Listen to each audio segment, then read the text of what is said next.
Welcome everyone to our webinar today. We're going to be talking about how AI is already influencing your business.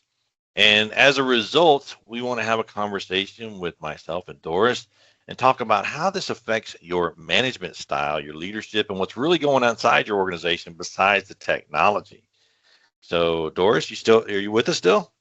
I am with us. Okay, Can you hear very me? good. I can't hear you. Your video went Oh, away, but that's okay. That's all right. okay. Which is good. It's okay. We'll work that part out. So if you don't mind, just we'll start with just brief introductions, kind of go over what our background so people understand, and then we'll get right into the discussion. So Doris, if you don't mind, just kind of share with us your background and what brought you to this conversation. Thanks, Randy. So, hey, everyone. My name is Doris Jackson Shazier. I am a leadership coach and management consultant. And part of the work that I do is I help medium, large size organizations and executive coaches, CEOs, really solve some of their people problems. And so great to partner with Randall today as we talk about this infusion with AI in leadership. But a lot of my business focus on the human elements of coaching, of leading, of having difficult conversations to help make our leaders better. Yeah, that's one of the reasons I'm so glad we were able to chance to work together because my background is on moving companies from AI confusion to AI execution, and a big part of that is the leadership and the difficult conversations that people are realizing that they must have if they're going to use AI. It's not something. It's not a well, we'll figure it out later. And that's what we're going to talk about today. Is where AI is already influencing people in your business and in your organization, and how that's affecting results for your organization. And the way we're going to do this conversation is we're just going to walk through some questions. It's short, sweet, to the point, so that everyone can kind of understand. And then we'll talk about the next webinar we're going to be having next week and the week after, and ultimately the workshop we'll be having where people can come and learn how to implement this within their business. So as I mentioned before, we're going to kind of just talk through a couple questions today. And the first question we want to talk about is, where is AI already influencing decisions in your organization without a named owner? So let me just kind of set this up a little bit. And the way for people to kind of understand what we're talking about is that if you're using AI to write an email or to come up with a strategy or review a document, all of the results that AI is showing you is influenced by something in the background. Right? A lot of us don't understand that AI is created. It's a large language model, which means all this information is in there, and it's using that information to create answers. And it will always create an answer.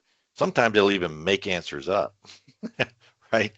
Yeah. So when we see that start to happen, Doris, when you hear this, when you're talking with your clients and you're kind of seeing how they use AI, what are some of the things that you're seeing in this area where it's happening, but there's really no named owner, responsible person for this result that AI is producing?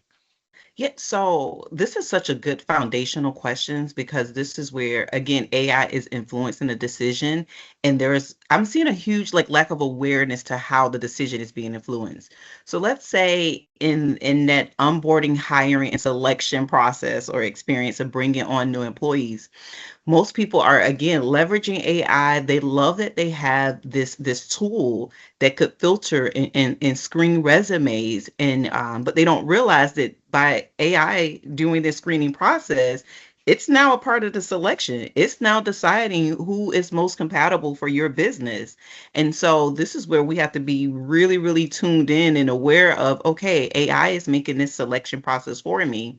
Have I vetted or owned my responsibility in making sure that it's screening for the right things so that it populates the Right. right results? So I see it a lot in that hiring process, and people just think, oh, this is a tool that makes it faster for me without realizing that it's making decisions for you as well by utilizing that tool.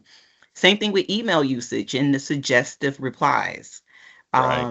Yeah, AI is kind of giving you some options of what your reply is, and it's just a little click for you instead of typing out a full sentence. But now AI has kind of made a decision on where this conversation is going once you utilize those little suggestions. So it's very subtle for some people, and they just don't realize how it's creating responses on their behalf. Um, when you look in Yeah. the news, think about like the chat bots now, right? Well, I think it's That where are, a lot of folks don't realize that they have control, right? They hmm can influence, using your own example of, HR screening resumes. So let's kind of let people see and realize how that happens. You receive 100 resumes and hmm you've got 3 hours to come up with a list of candidates. So you just take all the resumes and you dump it into AI, upload it to ChatGPT, and say, okay, give me the best clients or best potential matches based on this job description. Not realizing that AI looks at the job description and it looks at everything else in the background on what somebody else may or may not have influenced what it thinks should be the best person for that job. And then hmm it gives you a list of out of 100 down to 10. Well, now what does that look like? Right. So yeah. how does that make things happen? And again, that's where people can influence this. They can put it in guardrails, which is a lot of what we do when we work with the organizations, is to put in those guardrails and help them understand, not just from a technical point of view, from a leadership point of view. And that's where, when you think about the clients that you're working with and they come into a conversation that may be influenced by AI, meaning they've created content, they've wrote an hmm email, they've created a performance report from an AI. What have you seen on that side? Yeah, so definitely people are using AI a lot more in that follow-up process. And so the AI is creating the PIPs, right? The performance Mhm. improvement plans, or the Right. AI is helping to really set strategy. They're putting a couple things in and then they're allowing AI to create the tactical steps in order to execute the strategy. And one of the things that I'm always being very cautious in telling my clients about is, okay, again, this is a tool, but you have to have ownership of what this tool does, and you have to critically check the information that it's giving you. And so one of the things that I often see in that performance thing is to give feedback. So they may put in a short scenario, maybe not all the details of a scenario, and allow it to populate employee feedback. And if they don't go back and double check, if they don't go back and validate for little nuances, then there's other unintended consequences that are associated with that. Right. At the end of the day, we are leading humans, and there has to be a human approach and thought process that goes into how we deliver feedback. We have to be aware of microaggressions or little biases that could really be populated. And if you're not thorough or if you're not critically challenging the AI, it could be slipping in there. And then there could be compliance issues, Uh-huh. policy It's, issues, oh yeah, it can other get big. things that, Yeah. again, if you don't put the guardrails and controls, and that's where people just don't understand, I think, that they have control and how that works, for their organization, which kind of leads us right back into our next question, which is, if an AI influenced decision caused financial, legal, or reputational harm tomorrow, who would leadership hold accountable? You Hey, know, and this is where things get uncomfortable, right? right? Because you can't hold the AI accountable. We can't do that. You can't say AI made me do it. You can't be, Yes. that doesn't fly. Unfortunately, I don't think it flies. No. Oh, come on. There's a couple of attorneys that learned that the hard way, isn't it? Oh yeah, that's all over the news. So how would a manager that, you've worked with in the past, or how would you advise them in that scenario? One, so let's just say, one, they should get in front of it, right? They should make sure that they influence AI, right? To make sure they get the right things.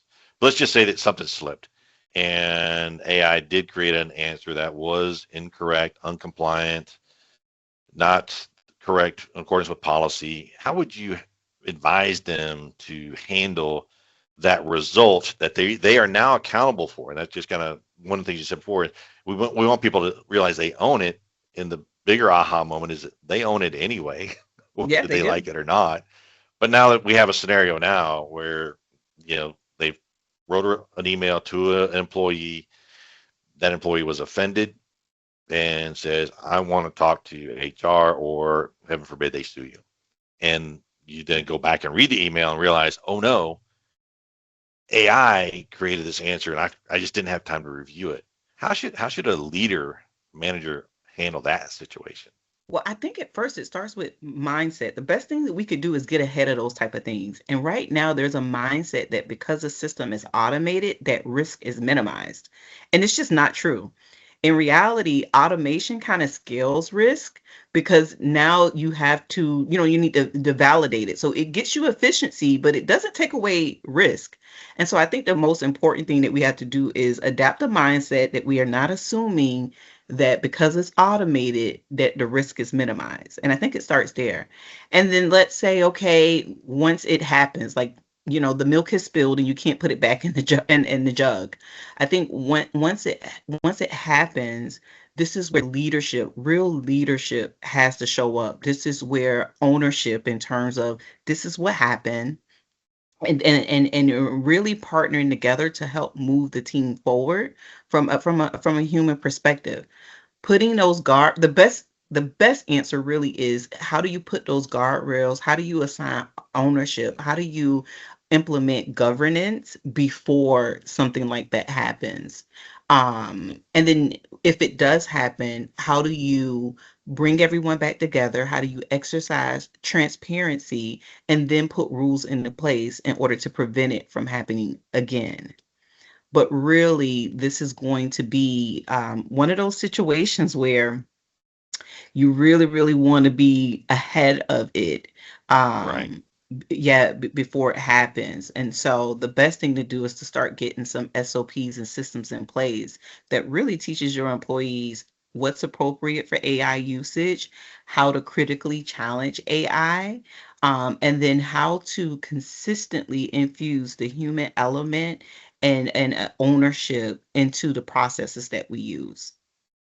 Absolutely. And that's where I'm glad you're saying that. Get ahead of it, Yeah, you got right? to get ahead of it. And that's where a lot of folks don't, especially business owners or managers, leaders, directors within an organization. There's two types of AI happening within an organization. Formal AI that's been approved, and maybe Copilot or Gemini is sitting on your computer right now. People are using it or not, right? And then you have what we call shadow AI. This is where people are using ChatGPT anyway. Whether you said I could or couldn't, I'm using it Yeah. anyway because the productivity is just too valuable not Yeah. to use it, right? You can write an email in 30 seconds instead of 3 hours, Yeah. or review a document, and understanding that there are consequences now, right?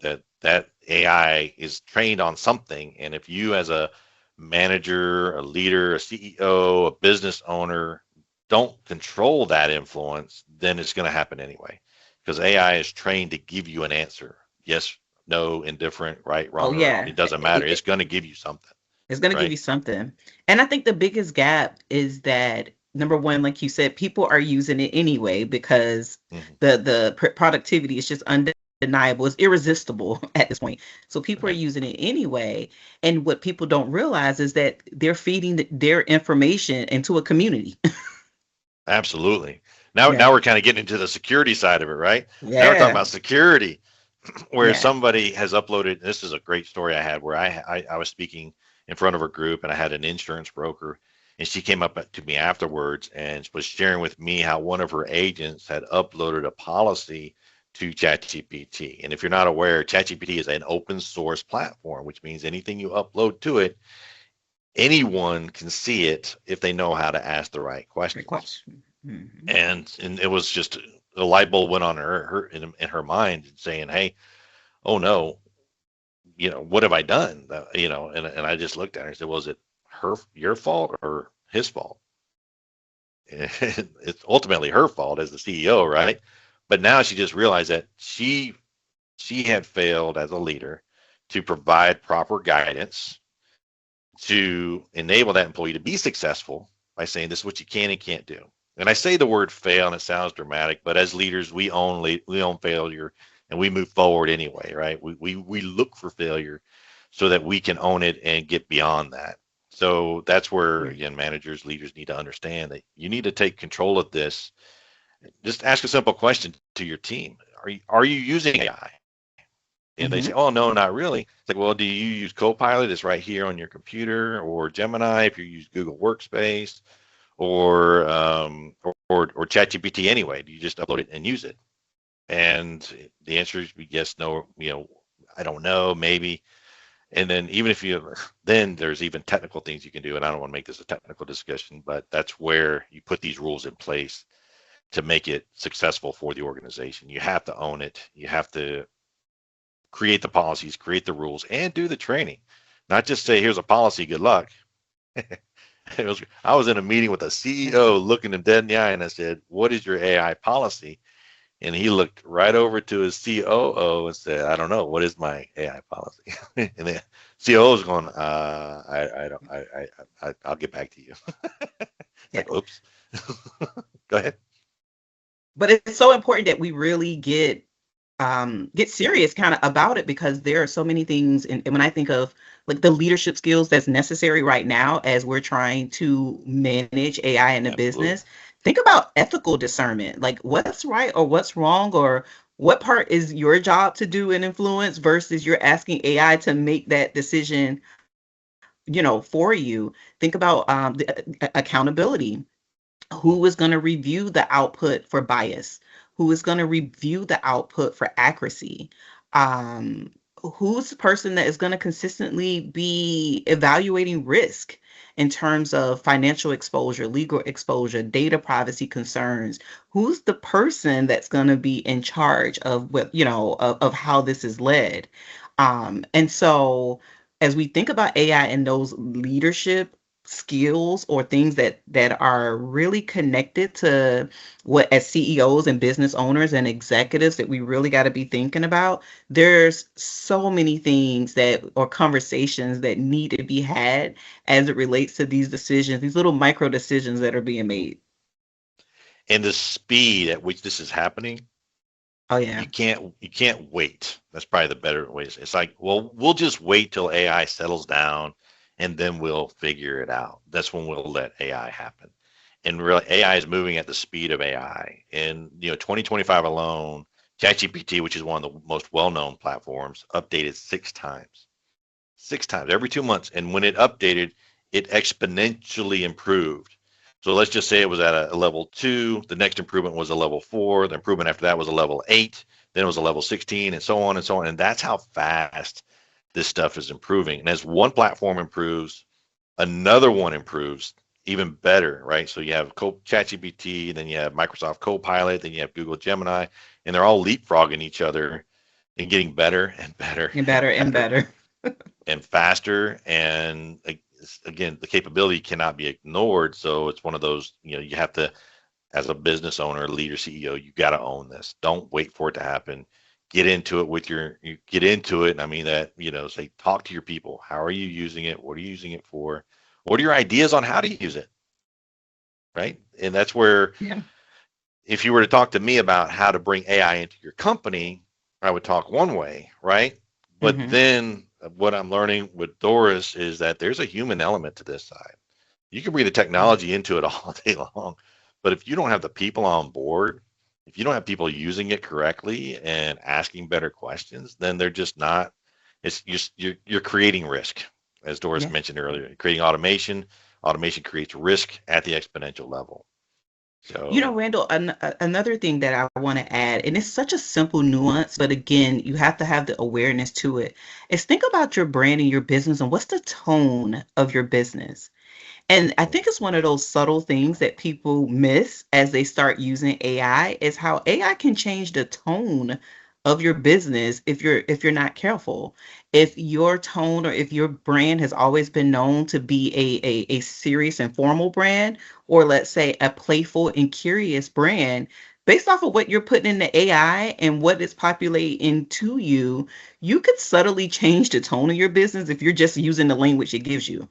And now Mhm. you start to speak and sound different to your clientele because you're relying on maybe these robotic outputs instead of that personality. And this is where, when it's paired with leadership, when it's paired with human ownership, we get to maintain the consistency in something as subtle as the tone or personality of our brand. And I don't think people think about that when they first start you kind of implementing AI into their business.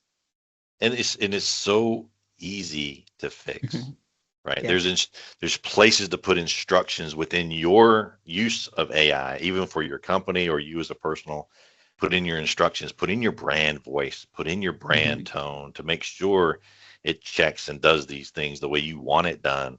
And that's probably it's like it's so easy to fix, but yet the impact is huge.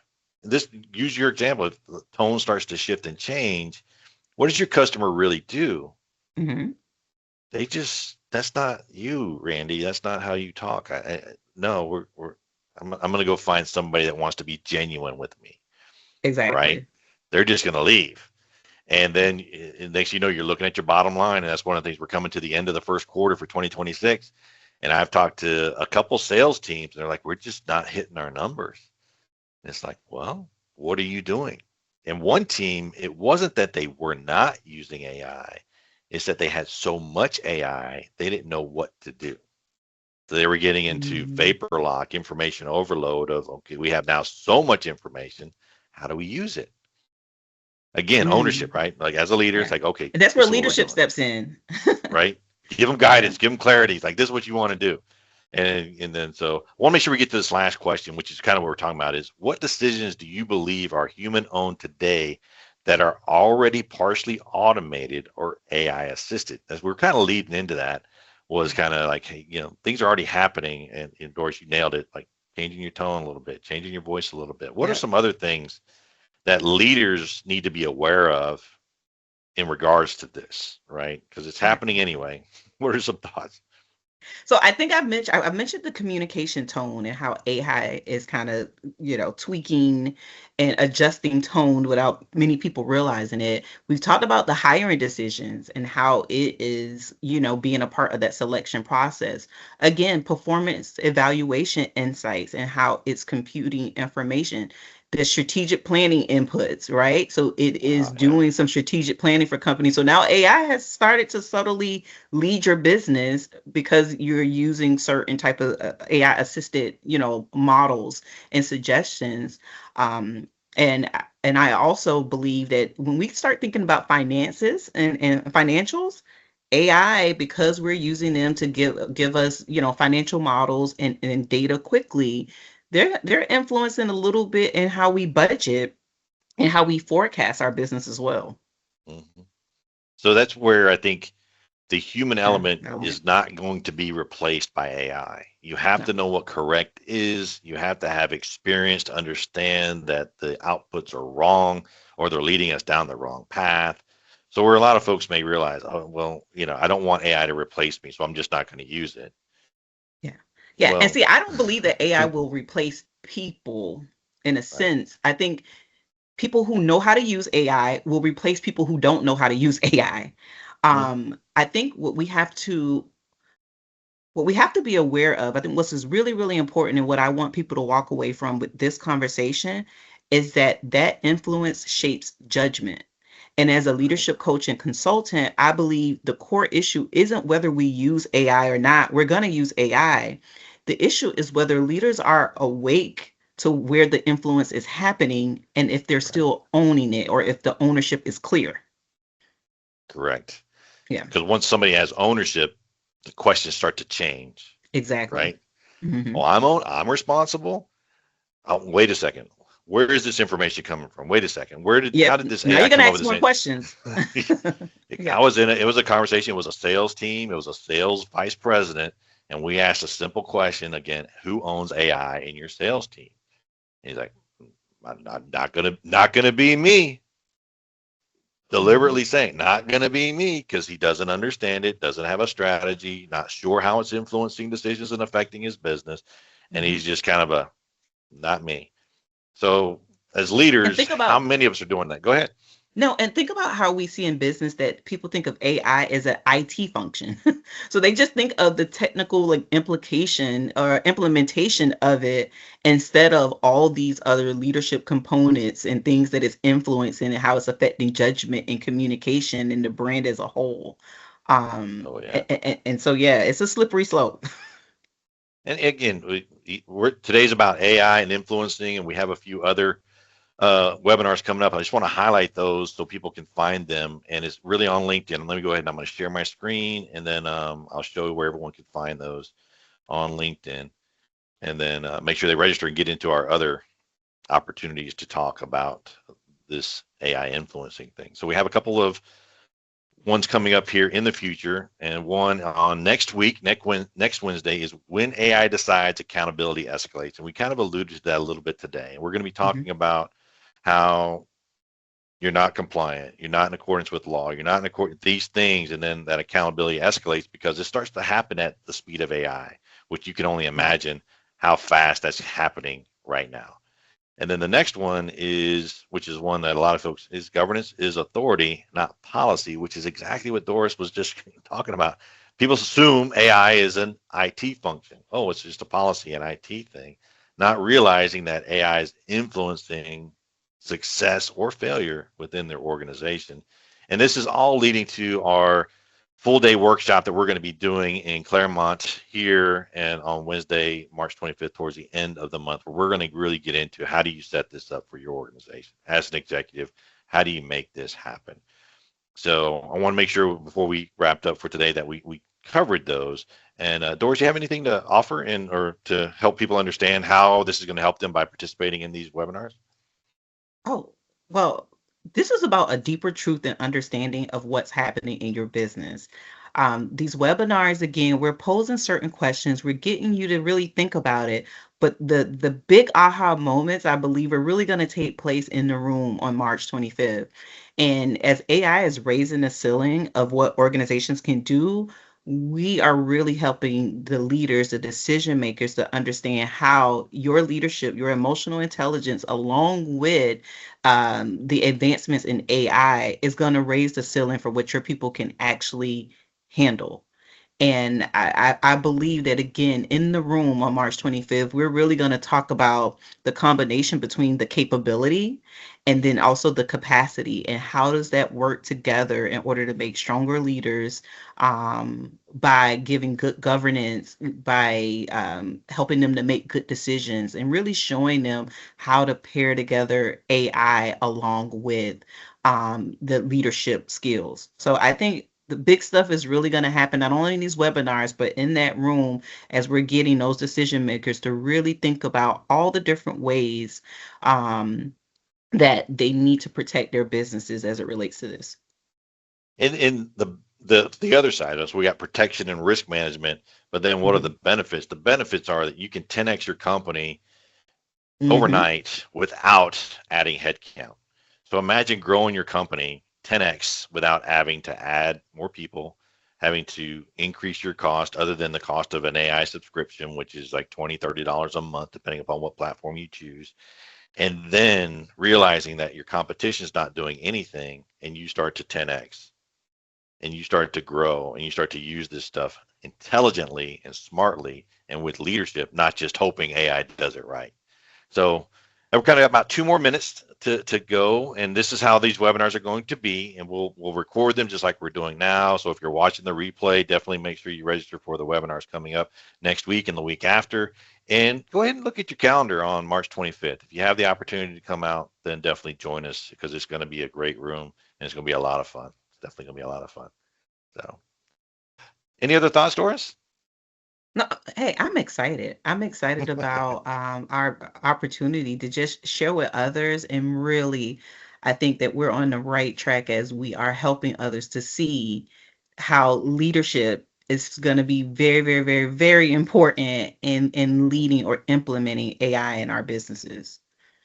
Because a lot of people Absolutely. are afraid, right, that them as a Very much human will so. be replaced by AI. And it's like, no way.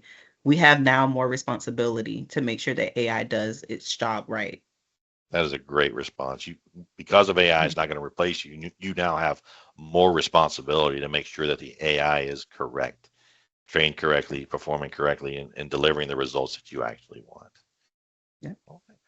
Well, Doris, I really appreciate your time today, and I'm looking forward to next week as well when we do our next webinar. It's going to be a lot of fun, and it's just a good time, and everyone here who's attending or watching the replay is realizing that, hey, you because you're now having this discussion, you're already ahead of everybody else who has their head in the sand, just hoping that this stuff doesn't break their business or break them. Exactly. You know, you're already way ahead, and it's just going to put you in a better position for success later. So with that, everyone have a wonderful day, and we'll talk to Wonderful you day. next week.